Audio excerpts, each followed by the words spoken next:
പ്രേക്ഷക ഒരു കുട്ടി വന്ന് ചോദിക്കുന്നുണ്ട്, ഞങ്ങൾക്ക് നഷ്ടപ്പെട്ടതാക്കത്തില്ല, ഞങ്ങൾക്ക് അവിടെ ഒരു അമ്പലം ഉണ്ടായിരുന്നു, ഈ പുതിയ സ്ഥലത്ത് അമ്പലം ഉണ്ടാവോ എന്ന് ചോദിച്ചിട്ടുണ്ട്. അപ്പം നമുക്ക് അമ്പലമായിട്ട് നിർമ്മിച്ചു കൊടുക്കാൻ പറ്റില്ലെങ്കിലും അതിനുള്ള ഇടങ്ങളും ഒക്കെ നമുക്ക് ആ സ്ഥലത്ത് ഉണ്ടാകും അല്ലേ? സമീപ പ്രദേശത്ത് അതിനൊക്കെയുള്ള സ്ഥലം കണ്ടെത്തി അവർക്ക് അതിനുള്ള സൗകര്യം ചെയ്തു കൊടുക്കുക എന്നുള്ളത് ഞങ്ങൾ വിചാരിച്ചാൽ സാധിക്കും. സുഹൃത്തുക്കളെ, ചോദ്യം ചോദിക്കുന്നത് അരുൺകുമാറാണ്, റിപ്പോർട്ടർ ചാനലിൽ നിന്ന്. ഉത്തരം പറയുന്നത് കുഞ്ഞാലിക്കുട്ടി സാഹിബാണ്. കുഞ്ഞാലിക്കുട്ടി ഉത്തരം പറയാൻ സമയത്ത് സത്യം പറഞ്ഞു കഴിഞ്ഞാൽ ഒരു കേരളീയ എന്ന നിലയ്ക്ക്, ഒരു മലയാളി എന്ന നിലയ്ക്ക് എനിക്ക് ഭയങ്കര സന്തോഷമുണ്ടായി. ഞാൻ ഒന്നുകൂടി പറയുന്നു, ഇതൊക്കെയാണ് ഉത്തരേന്ത്യ സംഘികളെ ഞങ്ങളുടെ കേരളത്തിന്റെ മാതൃകകൾ, ഞങ്ങളുടെ കേരളത്തിന്റെ മതസൗഹാർദ്ദ അല്ലെങ്കിൽ മനുഷ്യ സൗഹാർദ്ദ മാതൃകകൾ ഇതൊക്കെയാണ് പറഞ്ഞു കൊടുക്കുന്നത്. അറിയാത്തവർക്ക് വേണ്ടി മാത്രം പറയുകയാണ്, ഇനി കേൾക്കാത്തവർക്ക് വേണ്ടി മാത്രം. നമ്മുടെ കേരള ഗവൺമെന്റ് വീട് നിർമ്മിച്ചു കൊടുക്കാന്ന് പറഞ്ഞിട്ടുണ്ട്. അത് അടുത്ത മാസം അതിന്റെ ആദ്യഘട്ട നിർമ്മാണം കഴിഞ്ഞിരിക്കുന്നു. അത് വിതരണം നടക്കും. മുസ്ലിം ലീഗുകാരും ഇതുപോലെ തന്നെ വീട് നിർമ്മിച്ച് നൽകാമെന്ന് പറഞ്ഞതിന്റെ ആദ്യഘട്ട വിതരണം നാളെയാണ് നമ്മുടെ മുന്നിൽ നടക്കാൻ പോകുന്നത്. അവർ പറഞ്ഞ വാക്ക് പാലിച്ചു എന്നുള്ള സന്തോഷം നിങ്ങളുടെ മുമ്പിലേക്ക് ഞാൻ പങ്കുവെക്കുന്നു. അതേയൊപ്പം തന്നെ പറഞ്ഞ വാക്ക് പാലിക്കാത്ത കോൺഗ്രസ് അപ്പുറത്തുണ്ട് എന്നുള്ള യാഥാർത്ഥ്യം കൂടി നിങ്ങളൊന്ന് മനസ്സിലാക്കുക.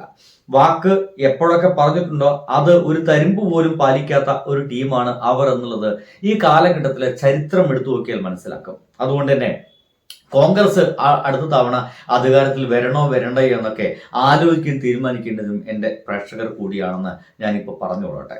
എന്തൊക്കെയായാലും ഇവിടെ ഈ ഒരു വയനാട്ടിനോടുള്ള അവരുടെ പ്രതിബദ്ധതയെ മാത്രം കണ്ടു കഴിഞ്ഞാൽ നമുക്ക് മനസ്സിലാക്കാൻ സാധിക്കും അവർ ഇനി കേരളത്തിൽ എന്തൊക്കെയാണ് നടപ്പിലാക്കാൻ പോകാത്തതുള്ളത് എന്നുള്ള കാര്യങ്ങളൊക്കെ നമുക്ക് കൃത്യമായിട്ട് കോൺഗ്രസിനെ നോക്കിക്കഴിഞ്ഞാൽ മനസ്സിലാവും. എന്നാൽ കേരള ഗവൺമെന്റ് പറഞ്ഞത് കൃത്യമായിട്ട് ചെയ്യുന്ന ഗവൺമെന്റാണ്, പിണറായി ഗവൺമെന്റാണ്. അതെന്തായാലും ആ വീടുകൾ നിർമ്മിച്ചതും അതിൻ്റെ നിർമ്മാണ രീതിയും അതിൻ്റെ എത്ര കാലം കഴിഞ്ഞു കഴിഞ്ഞാലും അതിൻ്റെ പ്രസക്തി നിലനിൽക്കുന്ന കാര്യത്തിൽ ഒരു സംശയമില്ല. എനിക്ക് തോന്നിപ്പോകുന്നത് ഭാവിയിൽ ഇങ്ങനെ എന്തെങ്കിലും വീട് നിർമ്മിച്ചു കൊടുക്കേണ്ട ഒരു അവസ്ഥ ഒരു ഗവൺമെന്റ് വരികയാണെങ്കിൽ അവർക്ക് കൂടി മാതൃകയാക്കി എടുക്കാൻ കഴിയുന്ന രീതിയിലായിരിക്കും കേരള ഗവൺമെന്റ് വീട് വരിക എന്ന കാര്യത്തിൽ ഒരു സംശയമില്ല. ഞാൻ ഇവിടെ പറഞ്ഞു വെക്കുന്നത്, ആ ഒരു വയനാട്ടിലത്തെ ആളുകൾക്ക് മുസ്ലിം ലീഗുകാര് വീട് വെച്ച് കൊടുക്കുമ്പോൾ ഒരു കുട്ടി ചോദിച്ചു അത്രേ, ഞങ്ങളുടെ പണ്ടത്തെ സ്ഥലത്ത് വീടിനടുത്ത് ഒരു അമ്പലം ഉണ്ടായിരുന്നു, ഞങ്ങൾക്ക് ഇവിടെ ഒരു അമ്പലം ഉണ്ടാകും എന്നാണ്. അതിൽ കുഞ്ഞാലിക്കുട്ടി സാഹിബ് പറഞ്ഞത് ഇവിടെ അമ്പലം ഉണ്ടാവില്ല എന്നോ, അയ്യോ അത് വലിയ പ്രയാസമാണല്ലോ എന്നൊന്നല്ല. ഇപ്പോൾ വീട് വെച്ചു കൊടുത്തതിന്റെ സമീപ പ്രദേശത്ത് തന്നെ അതിനുള്ള സൗകര്യങ്ങൾ ഒരുക്കി കൊടുക്കാൻ ഞങ്ങൾക്ക് കഴിയാവുന്നതേ ഉള്ളൂ, ഞങ്ങളത് ചെയ്യുമെന്നാണ്. കേട്ടോ, ആ നിർദ്ദേശം കണ്ടപ്പോ അത് ശ്രദ്ധിച്ചു. തീർച്ചയായിട്ടും ഇന്ന് പാർട്ടി കമ്മിറ്റി ഉണ്ട്, തങ്ങളോട് സാദിഖ് അലി ശിഹാബ് തങ്ങളോട് ഈ കാര്യം സീരിയസ് ആയി ചർച്ച ചെയ്യുകയും നിങ്ങൾ അറിയിക്കുകയും ചെയ്യും. സുഹൃത്തുക്കളെ, അത് സന്തോഷമുള്ള കാര്യമാണ്. ആരോടാ ചർച്ച ചെയ്യുന്നത്? ഏതെങ്കിലും ഹിന്ദുമത നേതാക്കളോടാണോ ഒരു അമ്പലം പണിയാൻ വേണ്ടി ചർച്ച ചെയ്യുന്നത്? ഏതെങ്കിലും ഹിന്ദുമത നേതാക്കളോടാണോ എൻ്റെ സുഹൃത്തുക്കളെ അമ്പലം പണിയാൻ വേണ്ടി ചർച്ച ചെയ്യുന്നത്? അല്ല, സാദിഖ് അലി നമ്മുടെ ശിഹാബ് തങ്ങളോടാണ് ചർച്ച ചെയ്യാൻ പോകുന്നത്. ശിഹാബ് തങ്ങളോട് ചർച്ച ചെയ്യാൻ പോയിട്ട് അവർ എന്താ ചർച്ച ചെയ്യുന്നത്? അവർക്ക് അമ്പലം പണിയണം എന്നാണ് ചർച്ച ചെയ്യാൻ പോകുന്നത്. തങ്ങൾ എന്തായി ഉത്തരം പറയുക? അമ്പലം പണിയണ്ടെന്നാണോ? അല്ല, 100% അവർക്ക് അങ്ങനത്തെ ഒരു ആരാധനാലയം വേണമെങ്കിൽ അതിനുള്ള സ്ഥലം കൂടി നമുക്ക് വാങ്ങിച്ചു കൊടുക്കാം. ഇനി ആ ഒരു അമ്പലം അവിടെ പണിയാൻ അവർക്ക് പൈസ അല്ലെങ്കിൽ അതുകൂടി അവർ ആഗ്രഹിക്കുന്ന രീതിയിൽ ഒരു അമ്പലം കൂടി നമുക്ക് പണിഞ്ഞു കൊടുക്കാം എന്ന് തന്നെയായിരിക്കും മുസ്ലിം ലീഗിന്റെ സമുന്നത നേതാക്കന്മാര് തീരുമാനിക്കുക എന്നുള്ളത് മനസ്സിലാക്കുക. ഈ മുസ്ലിം ലീഗിന്റെ തീവ്രവാദ പ്രസ്ഥാനമാണെന്ന്, മുസ്ലിങ്ങൾക്ക് വേണ്ടി മാത്രം പ്രവർത്തിക്കുന്ന പ്രസ്ഥാനമാണെന്നൊക്കെ ഇങ്ങനെ കരഞ്ഞു പറഞ്ഞു നടക്കുന്ന ആളുകൾക്കിടയിലേക്ക് ആണ് കുഞ്ഞാലിക്കുട്ടിയെ പോലുള്ള ആളുകളൊക്കെ വരുന്നത്. അദ്ദേഹം കഴിഞ്ഞ ദിവസം പറഞ്ഞ എന്തായിരുന്നു? ഗവൺമെന്റ് വീട് നമ്മുടെ കൂടി വീടല്ലേ, ഞങ്ങൾ പൈസ കൊടുത്തിട്ടുണ്ട്, നമ്മുടെ എല്ലാവരുടെയും ഗവൺമെന്റ് ആണ് എന്നൊരു വർത്തമാനമാണ് കുഞ്ഞാലിക്കുട്ടി പറഞ്ഞത്. അല്ലാതെ വി ഡി സതീശനെ പോലെ എപ്പോഴും തുരുപ്പ് വെക്കാൻ വേണ്ടി നടക്കുന്ന ഒരു ടീമല്ല കുഞ്ഞാലിക്കുട്ടി എന്ന് എനിക്കിപ്പോൾ തോന്നിപ്പോകുന്നു. സത്യം പറഞ്ഞു കഴിഞ്ഞാൽ അദ്ദേഹത്തിലുള്ള ബഹുമാനം ഈ ഒരു നിമിഷത്തിൽ കൂടുകയല്ലാതെ ഒരു തരിമ്പ് പോലും കുറയുന്നില്ല എന്നുള്ളതാണ്.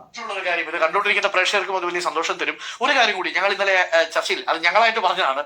അതായത് ഈ ഇത്രയും മനോഹരമായിട്ട് വീടുകൾ നിർമ്മിച്ചു കൊടുത്തിട്ടേ അത് പെട്ടെന്ന് പല കാര്യങ്ങൾ കൊണ്ട് നമ്മളത് വിട്ടുപോകാറുണ്ട്. 1, 2, 3 വർഷം അല്ലെങ്കിൽ 10 വർഷമൊക്കെ കഴിയുമ്പോൾ ആ വീടുകളൊക്കെ പിന്നീട് അത് നന്നായിട്ട് മാനേജ് ചെയ്യാൻ പറ്റാത്തത് കൊണ്ട് ചില വീടുകളൊക്കെ മോശമായി പോകുന്നത് കാണുന്നുണ്ട്. അപ്പൊ നമുക്ക് തുടർന്നും അതിനൊരു മേൽനോട്ടം ഉണ്ടാവുമോ മുസ്ലിം ലീഗിന്? ഇത് താക്കോൽ കൈമാറി നമ്മൾ പിന്മാറുകയല്ലല്ലോ ചെയ്യുന്നത്. അല്ല, തീർച്ചയായും അല്ല. ഞാൻ 2-3 കാര്യങ്ങൾ ഞങ്ങൾ ശ്രദ്ധിച്ചിട്ടുണ്ട്.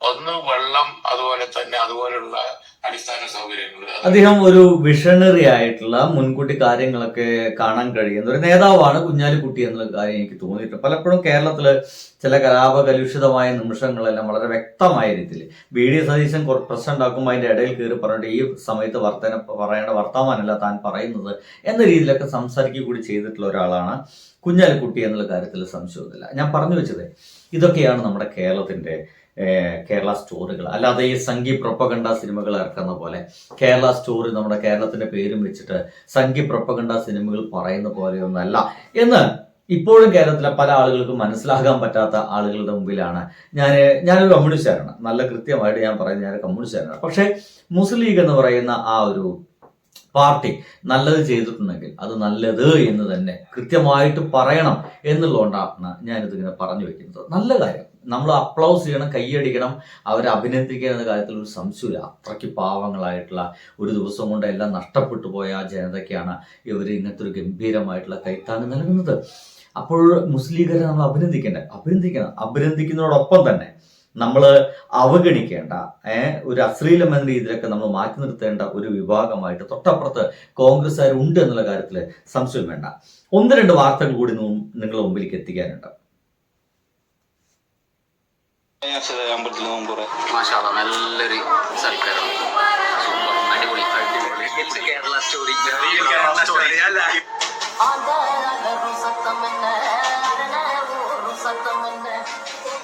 സുഹൃത്തുക്കളെ, നിങ്ങൾ ഈ കണ്ടുകൊണ്ടിരിക്കുന്നത് ഒരമ്പലത്തിൽ നോമ്പ് തുറയാണ്. ഒരമ്പലത്തിനുള്ളിലാണ്, അമ്പലത്തിന്റെ പരിസരത്താണ് ഈ നോമ്പ് തുറ നടക്കുന്നത്. കേരളത്തിലാണ്. ഇതാണ് റിയൽ കേരള സ്റ്റോറി എന്ന് മനസ്സിലാക്കുക. എന്റെ പൊന്നെ, ഈ വീഡിയോ കാണുമ്പോൾ തന്നെ രോമാഞ്ചം തോന്നിയവരുണ്ടോ?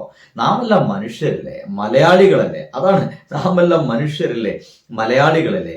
വർഗീയ ശക്തികൾക്ക് അങ്ങനെ പെട്ടെന്നൊന്നും തകർക്കാൻ കഴിയാത്തൊരു പ്രദേശമാണ് നമ്മുടെ കേരളം എന്നുള്ള കാര്യത്തിൽ ഒരു സംശയവുമില്ല. ഇത് കാസർകോട്ടിലാണ്. കാസർകോട്ടത്തിൽ ഒരു കൂട്ടം നല്ല മനുഷ്യരെന്നൊക്കെ പറഞ്ഞിട്ട് ആളുകളൊക്കെ ഇതിനിടയിൽ എഴുതി വെച്ചിട്ടുണ്ട്. ഓം നമഃശിവായ, അല്ലാഹു അക്ബർ, ഈശോ മിശിഹായ്ക്ക് സ്തുതിയായിരിക്കട്ടെ എന്നാണ് ഫിറോസ് എന്ന് പറയുന്ന ഒരു മനുഷ്യൻ എഴുതി വെച്ചിരിക്കുന്നത്. വളരെ റൈറ്റിംഗ്. ഓം നമഃശിവായ, അല്ലാഹു അക്ബർ, ഈശോ മിശിഹായ്ക്ക് സ്തുതിയായിരിക്കട്ടെ. ഇങ്ങനെയൊക്കെ എഴുതി വെക്കാൻ കഴിയുന്ന മുസ്ലിങ്ങളും കഴിയുന്ന ഹിന്ദുക്കളൊക്കെ ഉണ്ടെങ്കിൽ നമ്മുടെ നാട് അത്ര പെട്ടെന്നൊന്നും നശിച്ചു പോകില്ല എന്നതാണ്. ഒപ്പം ഒരു വലിയ സന്തോഷ വാർത്ത കൂടി നിങ്ങൾക്ക് മുമ്പിലേക്ക് ഇപ്പോൾ അറിയിക്കാനുണ്ട്. കേരള സ്റ്റോറി എന്ന് പറയുന്ന സിനിമ കാണാൻ വേണ്ടിയിട്ട് അത് പ്രദർശിപ്പിക്കും എന്ന വാശിയുമായിട്ട് ഇറങ്ങിത്തിരിച്ചിട്ടുണ്ട്. പക്ഷേ കാണാൻ പറ്റിയില്ല. കോഴിക്കോട്ടുകാർക്ക് ഒരു വലിയ സന്തോഷം അറിയിക്കട്ടെ. കോഴിക്കോട്ടുകാരെ നിങ്ങൾ മുത്താണ്. 2 പേരാണ് കേരള സ്റ്റോറി കാണാൻ വേണ്ടി ടിക്കറ്റ് എടുത്തത്. അതുകൊണ്ട് ഇന്ന് കേരള സ്റ്റോറി പ്രദർശിപ്പിച്ചിട്ടില്ല. വാർത്ത വന്നിട്ടുണ്ട്, അതിങ്ങനെയാണ്.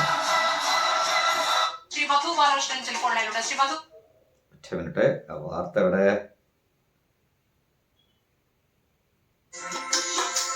ഇടയ്ക്കൊരു പണി കിട്ടും. കോഴിക്കോട് കാണാൻ ആളില്ലാത്തതിനെ തുടർന്ന് വിവാദ ചിത്രം കേരള സ്റ്റോറി 2വിന്റെ പ്രദർശനം റദ്ദാക്കി. കോഴിക്കോട് റീഗൽ തിയേറ്ററിലാണ് ഷോ റദ്ദാക്കിയത്. ആകെ 2 പേർ മാത്രമാണ് സിനിമയ്ക്ക് ബുക്ക് ചെയ്തതെന്ന് തിയേറ്റർ അധികൃതർ. കേരള സ്റ്റോറി 2ാം പതിപ്പിന് ഹൈക്കോടതി ഡിവിഷൻ ബെഞ്ച് പ്രദർശനാനുമതി നൽകിയതിന് പിന്നാലെ ഇന്ന് കോഴിക്കോട് പ്രധാനപ്പെട്ട 2 തിയേറ്ററുകളായ റീഗൽ, മിറാജ് എന്നീ 2 തിയേറ്ററുകളിൽ പ്രദർശനത്തിന് അധികൃതർ ഇന്ന് വൈകുന്നേരം 10:15 ഷോയ്ക്ക് നിശ്ചയിച്ചിരുന്നതാണ്. എന്നാൽ അതിൽ റീഗൽ സിനിമാസ് പറയുന്നൊരു വിശദീകരണം നമ്മൾ അവരുമായിട്ട് ബന്ധപ്പെട്ടപ്പോൾ പറയുന്നത് വെച്ചാൽ സിനിമ കാണാൻ ആളില്ല, 2 ആളുകൾ മാത്രമാണ് ഓൺലൈനായി ബുക്ക് ചെയ്തിരുന്നത്. ഓഫ്ലൈനായി ആളുകൾ എത്തുമെന്ന് പ്രതീക്ഷിച്ചിരുന്നു, എന്നാൽ എത്തിയില്ല എന്നുള്ളതാണ്. അതായത് കേരള സ്റ്റോറി എന്ന് പറയുന്ന സംഘി പ്രൊപ്പഗണ്ട സിനിമ കാണാൻ ഞങ്ങളില്ല എന്ന് കോഴിക്കോട്ടുകാർ തീരുമാനിച്ചിരിക്കുന്നത്. അപ്പോൾ നമ്മൾ മനസ്സിലാക്കേണ്ടത് കേരളത്തിൽ ഈ സിനിമ വിതരണത്തിന് എടുത്തത് ആര് എന്നുള്ളതാണ്. ഞാൻ അന്വേഷിക്കുന്നില്ല ആ ഒരു സംഘിത്തലകൾ ആളുകളെ, ഞാൻ എന്തായാലും അന്വേഷിക്കുന്നില്ല. നിങ്ങളൊക്കെ അന്വേഷിക്കുമെന്ന് വിചാരിക്കുന്നു. കേരളത്തിൽ ഈ സിനിമ വിതരണം ചെയ്യാൻ വേണ്ടി എടുത്തത് ആരാണ്? ഒപ്പം തന്നെ ആരാണ് ആ 2 പേർ? സിനിമ കാണാൻ വേണ്ടി ആഗ്രഹിച്ച ആ 2 പേര് ആരാണ്? നമ്മൾ അറിയേണ്ട കാര്യങ്ങളൊക്കെയാണ്. എന്തായാലും കേരളത്തിന് അങ്ങനെയൊന്നും അങ്ങോട്ട് മുട്ടുകുത്തിക്കാൻ പറ്റില്ല.